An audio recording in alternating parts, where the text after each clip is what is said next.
Welcome to today's Friday Philosophy. And today we're exploring the second last niyama, Svadhyaya. And Svadhyaya, when it was written down all those years ago, it originally meant the study of ancient texts and mantras. So all these wise teachings that sages had either written down or passed orally from themselves to a student. But in today's sort of society, that teaching of Svadhyaya has sort of morphed into this idea of self-study or self-reflection. And I read this really wonderful analogy about, how we see ourselves as humans. And if you think of, there's going to be a proposal, and the diamond ring, the engagement ring, is put inside this little box, and then they put that box inside a bigger box, inside a bigger box, inside a bigger box. And us humans, we are like that sort of mound of boxes. When we're born, we're this diamond ring. We are this pure human of divine consciousness. We don't have any conditioning. We don't have any prejudices. We're just this beautiful bundle of pure divine consciousness.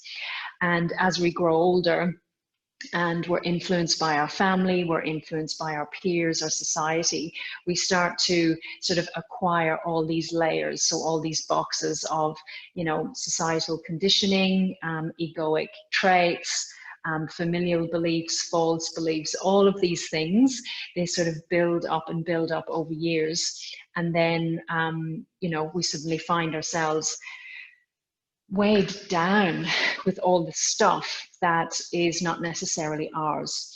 And this teaching of Svadhyaya, or the teachings of yoga in general, is this invitation to get curious and to just explore ourselves in terms of, what beliefs am I holding? Are they true? Are they mine? And it's about covering all these layers that sort of hide us from our true selves. And, when I learned or became aware of these teachings, Svadhyaya was really sort of an eye-opener for me, in that it sort of encouraged me to sort of look at myself and see, when I lose the plot or I feel like I'm stuck in some way, it's given me the skills to sort of take a step back and look at the situation, or look at my sort of response or behavior, and think, am I, where in the situation can I invite in some ahimsa, so some non-violence, or am I being truthful to myself or to others, satya. Am I feeling contentment with what's happening right now? So these teachings are great tools for us to start to explore ourselves. And one of the huge benefits of this teaching of Svadhyaya is the clarity that I've gained about myself.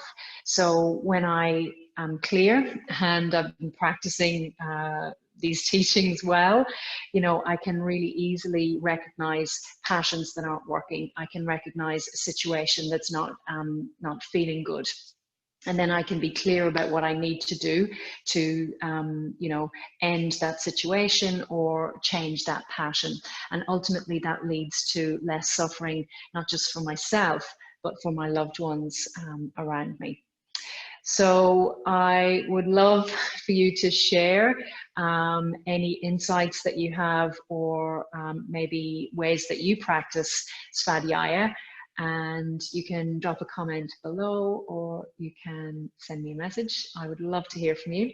Thank you so much for watching, and I will see you next time.